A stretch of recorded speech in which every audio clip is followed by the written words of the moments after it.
Some days you just want to amplify your everyday look. Like when you want the look of false lashes without the extra effort, reach for Thrive Cosmetics Liquid Lash Volumizer Mascara. Or when you want all eyes on your smile, keep Empower Gloss Ultra Glossy Lip Serum in your bag. It's a burst of 24-hour hydration that smooths like a serum, shines like a gloss, and can be worn sheer or layered. You'll always look and feel your best with Thrive Cosmetics. Plus, every product is 100% vegan, cruelty-free, and made with clean, skin-loving ingredients that work with your skin, not against it. Amplify your everyday. Go to thrivecosmetics.com/shine26 for an exclusive offer of 20% off your first order. That's Thrive Cosmetics, CAUSEMETICS.com/shine26.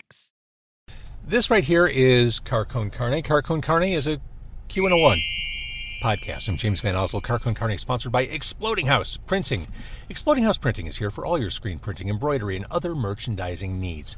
They're local. They're over in Hermosa, and you should consider them. If you're a brand or someone who is running a business, you should consider them for your t-shirts, merch, whatever. They focus on small businesses, bands, brands, everything in between. They've worked on products for The Empty Bottle, Dante's Pizzeria, The Music Box, The Botanic Garden. The list goes on and on. And Jonathan, the guy behind Exploding House, he's been doing this for a very long time. He knows what he's doing, and besides the technical expertise he brings to your projects, he delivers production efficiency and cost awareness so he can offer boutique print shop quality at much lower large print shop prices. Check him out on Instagram at Exploding House, or check out their site at explodinghousePrinting.com for a quote, or just to check out the list of their clients. It's Carcone Carne. Let's eat in the car. It's Carcone Carne. And now here's the star of our show, James Van Oslo.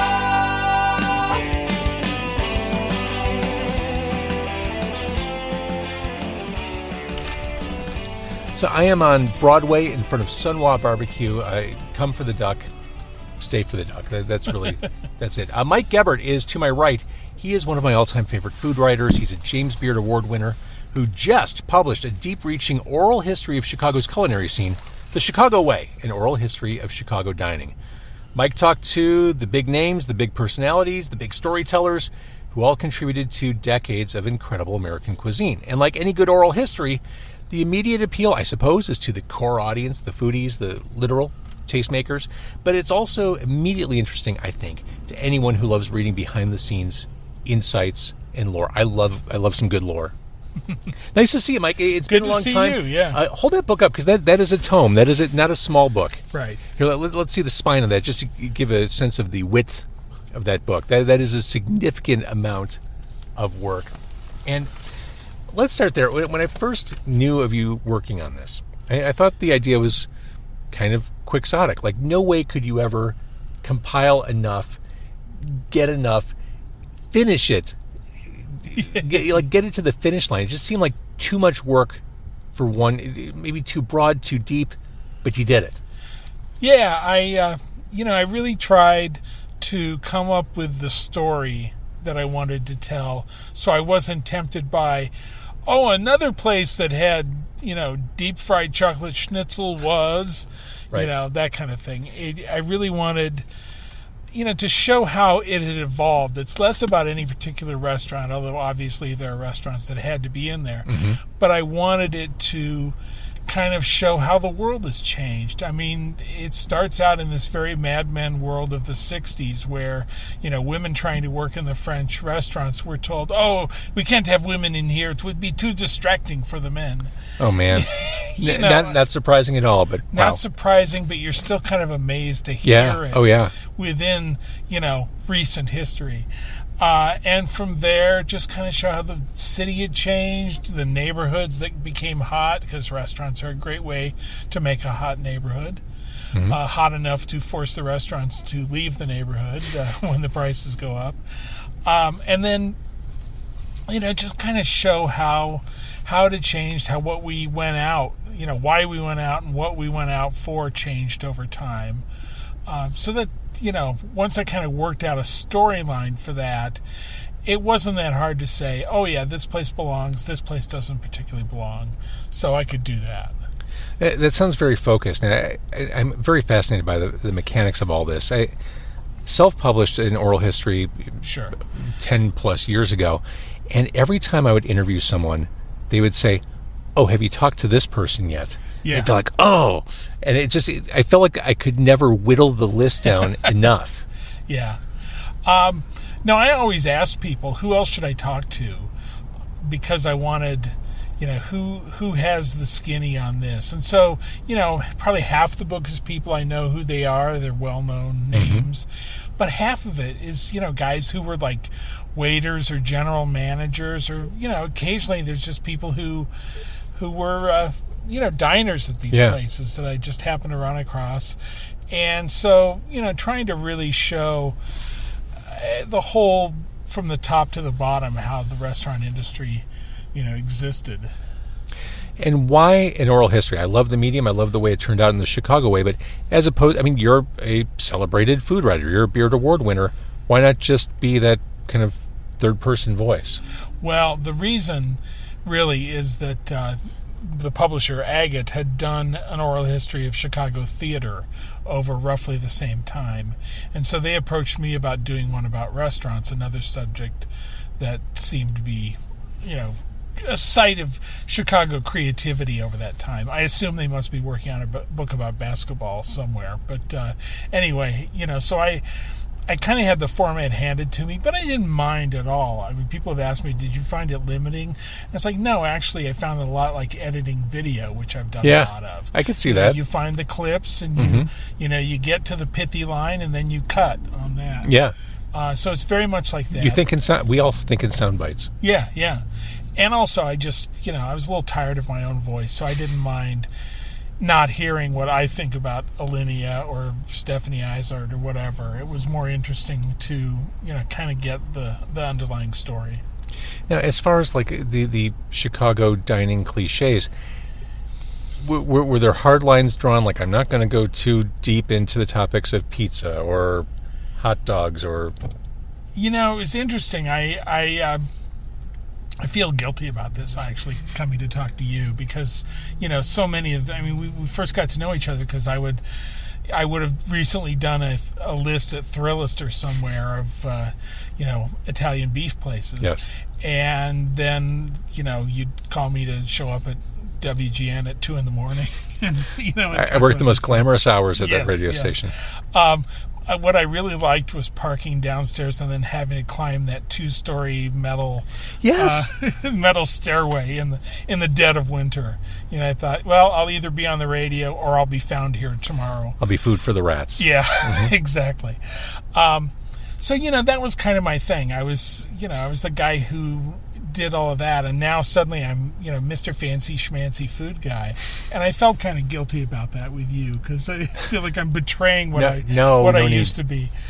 But it was there are a couple of reasons. One, I think just the reality, if you open an Italian beef place and it turns out to be great, it stays exactly the same for 50 years. That's one issue. And also, the history of some of those places is hard to find. I always think of there's a place in Lincoln Park called Francis's Deli, and it goes back to the 30s. And I was talking to the guy at Francis's one time, and basically they don't know who Francis was. They don't know the history of this place. It just was, it wasn't recorded. There was certainly no mainstream coverage of it then. It wasn't the kind of place that would get attention like that. So, there are just a lot of things that are, kind of lost in the mists of time that way.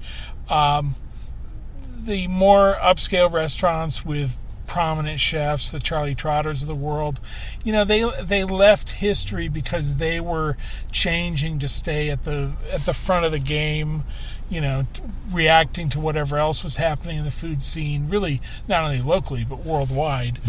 And so, you could trace a story there that wasn't, well, then we decided to put giardiniera on the beef, and it, and people sure liked that. They liked it for 50 years. Yep. I've done interviews like that. I interviewed a barbecue guy in Texas one time, and it was painful to get 10 minutes out of him.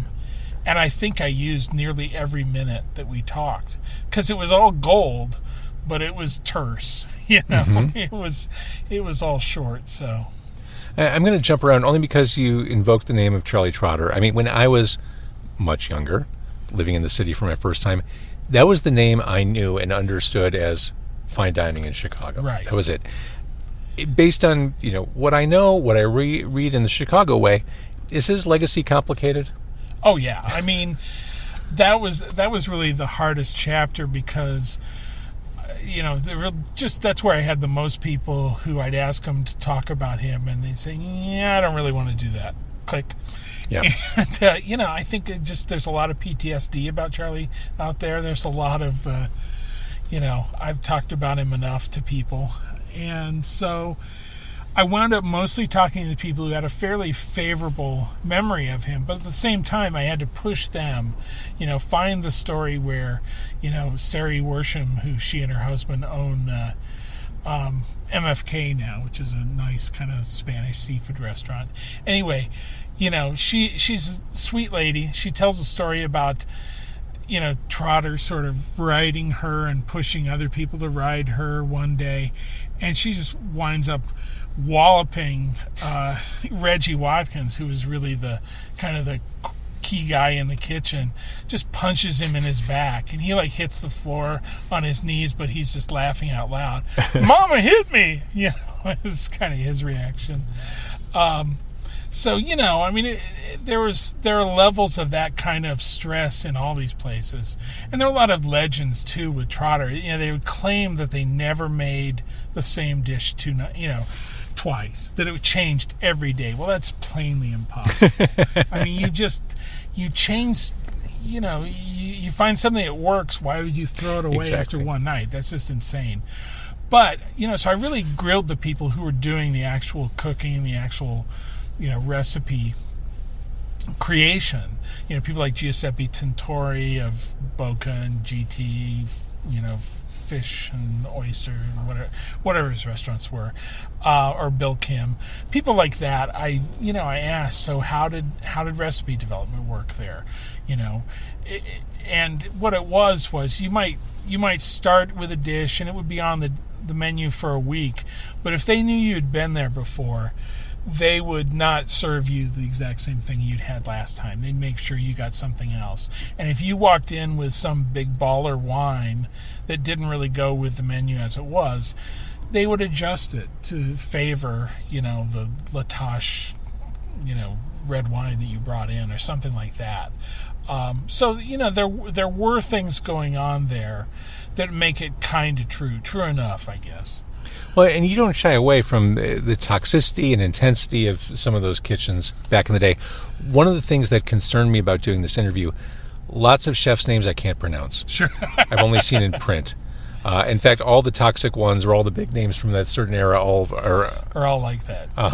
Let's talk with, is it Louis? Louis Zathmari, okay. Yes. The first celebrity chef of Chicago. Yeah, I had to find a place to start the story. And obviously that with an oral history, that depends on people still being alive. Yeah. So I kind of settled on Zathmari. I felt like partly because of his media presence, which was real. He was on, all the shows of the day, the Phil Donahues and Oprah and Dinah Shore and Mike Douglas and all these things. But also, I mean, he was himself a personality. I've compared him, I worked at Leo Burnett in advertising, and their big thing was critters, The Keebler Elves were critters, and a critter sums up your brand. Well, Louis was basically a critter. He was kind of a pretend French chef. Not that he wasn't, a good chef, but he kind of created this myth of, himself being this great big guy with a toque on his head and a great big mustache and all this stuff. And the reality was, he had worked in industrial food. You can actually go to Jewel and buy a Stouffer spinach souffle, and that was one of his recipes. So you can still eat his food. I think we've all had those. Yeah. I mean, you can eat it 30 years after you've died. So, that's why I had no idea. That's wild. Yeah. There were just ways in which I felt he was kind of a modern figure and sort of represented Chicago in that he was both this kind of industrial food scientist, but also a chef. and a personality in his restaurant. I think he sort of, occupies the perfect middle ground between someone like a later French chef like Jean Banchet and Ray Kroc, who is really the most important Chicago food figure ever. But does not appear in my book. No. So that was a generation or two too early. Yeah. Speaking about French food, Le Francais, I feel like in the present day, a food scene could not possibly start in the suburbs. Yeah. Or a reputation couldn't start in the suburbs. No, I think that was another question I tried to solve, is like, when did it come back to the city? Mm-hmm. Because that was a thing then. There was and that was in Wheeling. That was in Wheeling, which is way out. There was one up in McHenry called Le Vichyssoise, that, you drive an hour and a half to go eat dinner. You'd eat dinner for 3 hours, then you drive an hour and a half back. You might as well be going to Milwaukee at that point. It's true. And people just did that. And it really wasn't until Trotter that the city kind of reasserted itself, and you could, come to the city. And then by the time that Grant Achatz is at Trio in Evanston, it really had shifted to where, he had to come to the city and open a restaurant, because Evanston was just too far for people in the city. What makes a lot of these chefs, a lot of these big names, what gives them their outsized personalities? Do they come to the industry with those personalities, or does the industry shape those personalities?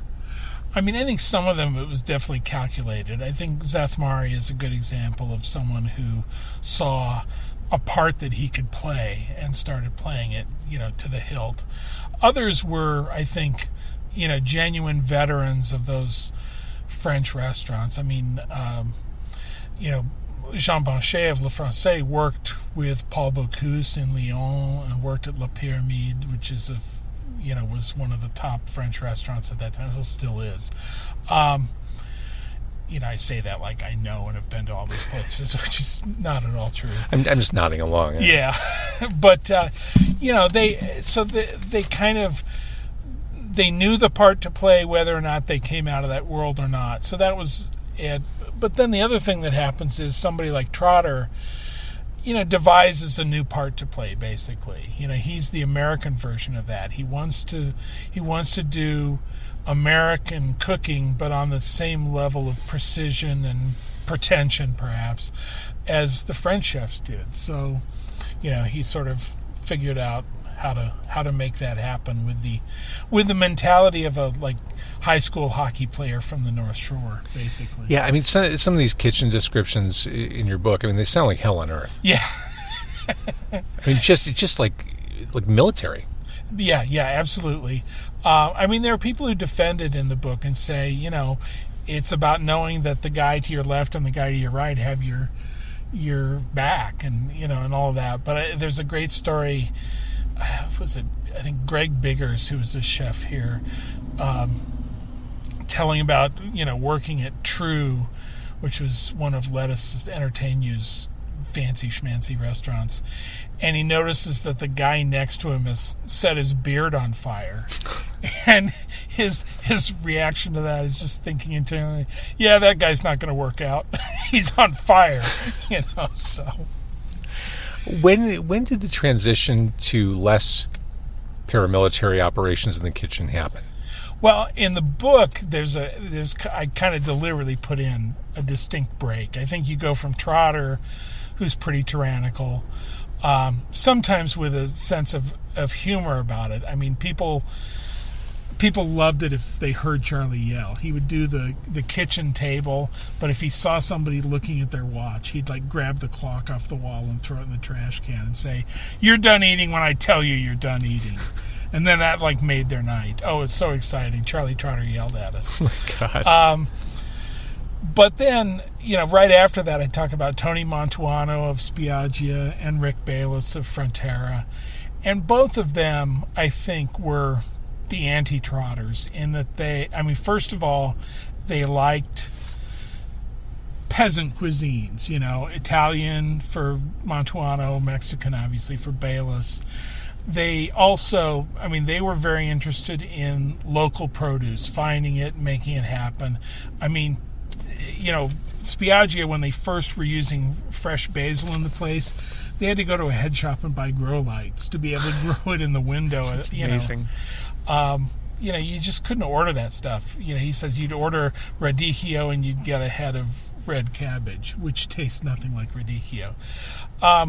So they really wanted to develop the availability of good products, but also connections to their countries. They would take their people to visit those places and see what they're about. And they also just did not want to have, abuse kitchens. They wanted it. I mean, they're demanding, certainly, but they wanted, people to just be able to have a decent career there, not, they didn't want the kitchens to be about sex and drugs and all that stuff.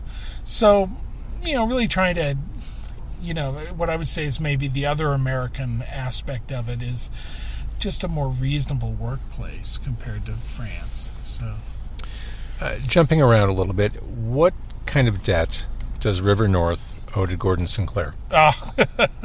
Yeah, I mean, that was a really interesting story to me, because I kind of vaguely knew it, but I didn't really know it.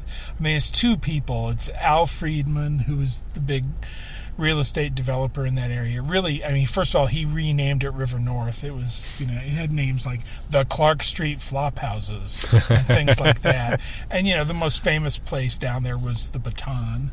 So the drag bar and show. So he thought, well, if people come here for restaurants, then my property becomes more valuable. So he really sought out restaurants. And Gordon Sinclair had Gordon. It was really the first one there. It was, I would say, kind of the first New York style, very trendy and very gay restaurant. Had a huge sort of ladies who lunch crowd and stuff like that. And, that just took off in a way. It made people excited to go to this kind of dodgy area. Bayless says when they opened Frontera, people would say, "Where's your restaurant?" And say, "We're catty-cornered from Gordon." "Oh, then I guess it's okay. I guess it's safe. I won't die going to eat Mexican food." So, and he also tells the story of when they, kind of redid one of the buildings there in the complex where Frontera and Topolobampo are. It just released thousands of rats. I'm sure. And they paid the fire department next to them to sit out back with BB guns and just shoot them all day long. Bayless talks about when they go to their car out back, they'd carry a broomstick and just, hit it on the ground to scare the rats away so they could get in the car without any unexpected passengers. Oh, my God. Couldn't do it. Speaking of being in a car. Yes. Well, you talked about neighborhoods when we first sat down and started talking. And, I mean, this is, a great example. Gordon comes in and that area, begins its transformation. Rick Bayless comes on board. Are there any, quote, blighted areas left in Chicago? It seems harder and harder to find them. And I wonder what that's going to do to how the city has worked. There's always been another neighborhood to move to, and restaurants have benefited enormously from that. But with Bronzeville, filling up, that has, kind of trendy places now, at least to some extent. And the South Loop is finally happening. That one's been waiting to happen for decades. I mean, it's not like, I mean, I remember when I first moved here and I was near DePaul, and people would talk about, oh, you don't want to cross Ashland. That's death for sure. Well, lots of people have nice houses on the other side of Ashland now. Yeah, there's a Hyatt over there now. Exactly. Things have changed. Things have changed a little. Would Rogers Park ever happen? Yeah. I feel like that's the only North Side neighborhood that hasn't had its moment. I mean, it's still kind of there are some interesting ethnic restaurants up in that area. Actually, the publisher of the book was telling me that he went to a Sri Lankan restaurant up there. Okay. There's a cuisine I have never had. I'm not quite sure what it is, but one of these days I'll get there. But yeah, I mean, it really, these stories I tell of how, some new place took off, was scary at first and then got trendy and now it's all frat boys. That stuff happens. So I don't know if it'll keep happening, but early on we talked about blue collar food. Blue collar eats, specifically the billy goat. yeah. You have their moment in your book. Is that the quintessential real person dining experience? It's certainly one of them. I remember when I went to a restaurant. We were in Barcelona, and it was like a seafood restaurant, but we get in there and it's just like a diner. And I sort of said to my wife, we just found the billy goat of Barcelona. And I didn't really talk about some of the ones that have been around forever. I mean, Billy Goat gets a reference because of the Saturday Night Live Sure. skit, which I think, that moment when Chicago sort of re-entered pop culture and wasn't just all about Al Capone, that's a big change in the way the city was viewed.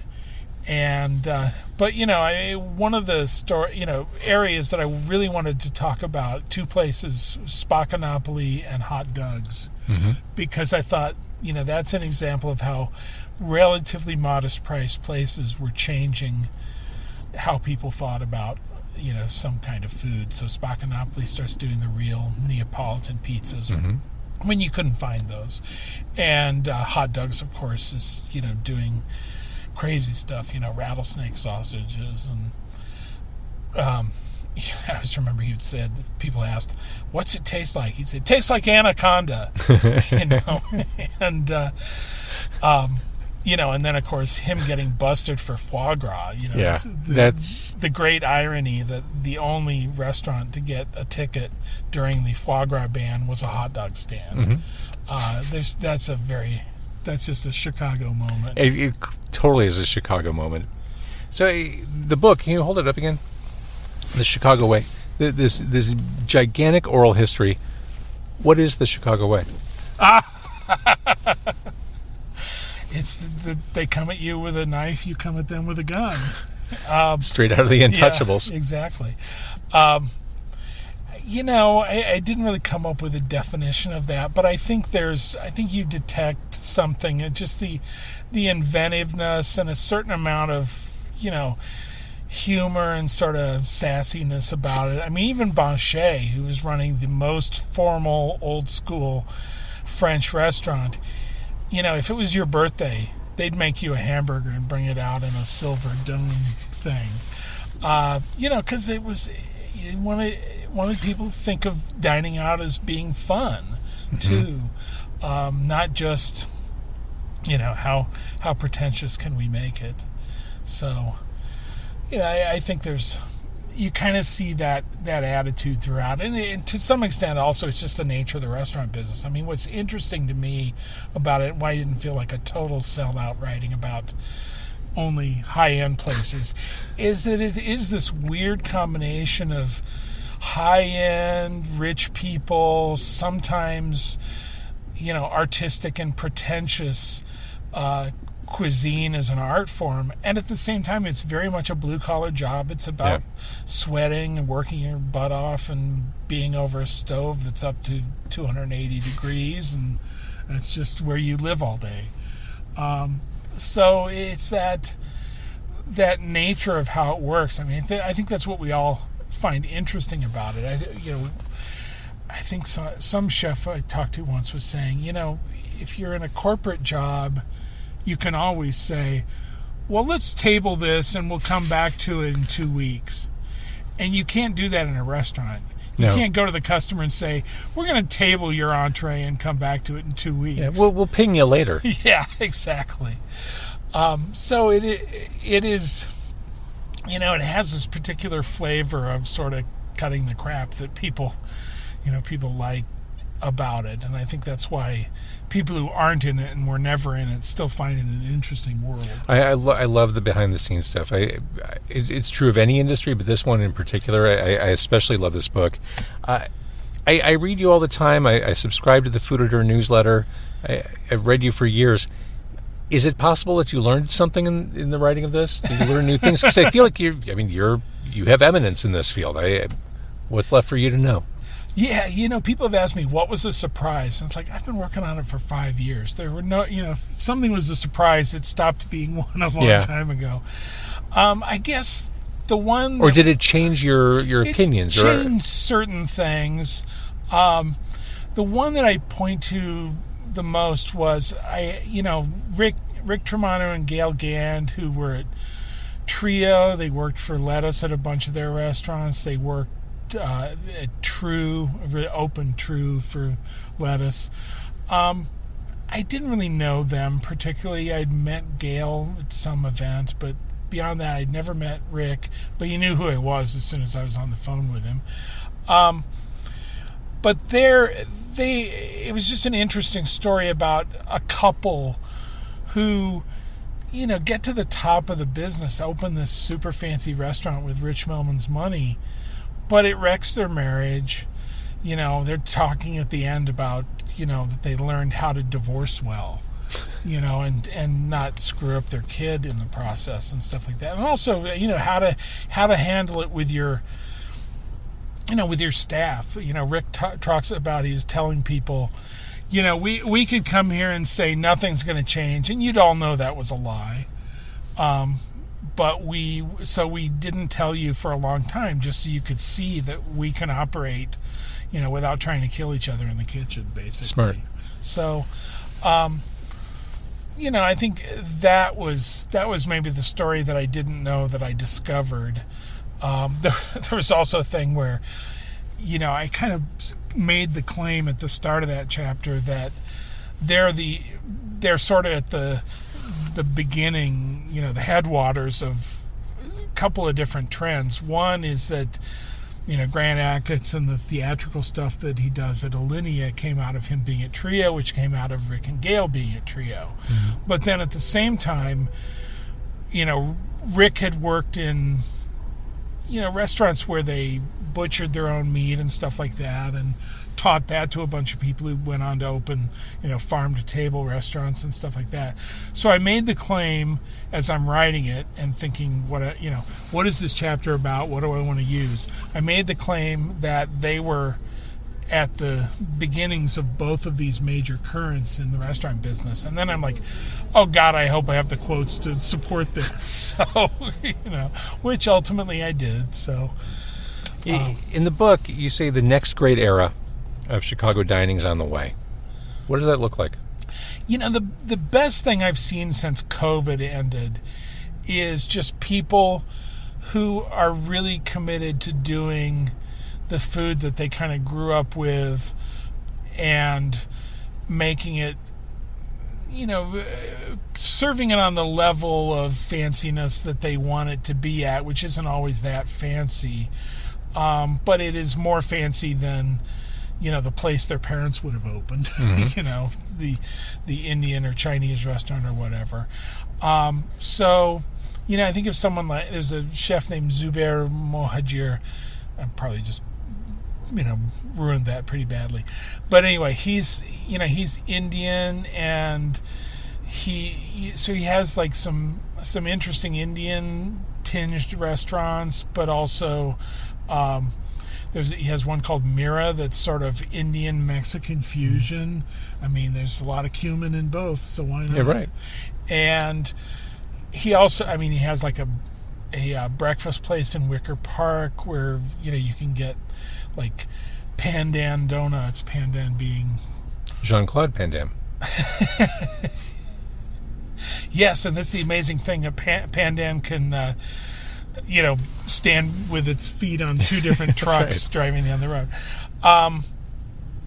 And kind of Mexican, I had this thing that sort of looked like a breakfast burrito, but was basically Indian flavored and stuff like that. So, they're playing around with their heritages, which I think is really interesting. Yeah. And that, if I had to pick something was the coming thing, I think that's what it looks like is, some guy who's from wherever, Sri Lanka, say, mm-hmm. and decides I'm gonna do a Sri Lankan tasting menu, and people are going to turn out for it. So. Are other cities / markets as open to the breadth of cuisines that we have here in Chicago? Because it's stunning. I would say, totally wussing out, yes and no. I mean, I think there is a general thing where, because of the Food Network, people see stuff on TV and they think, hey, why can't we have that? So they do open places that are more inventive in those ways. But at the same time, I think Chicago is pretty unique in that we're so accepting of that. I mean, Grant Achatz talks about Alinea, that he couldn't have done it somewhere else, because Chicagoans, they come in and whatever crazy thing they would be doing, like, they had a lobster dish that they would put rosemary around it, and they'd come out with a hot teapot and pour that on the rosemary.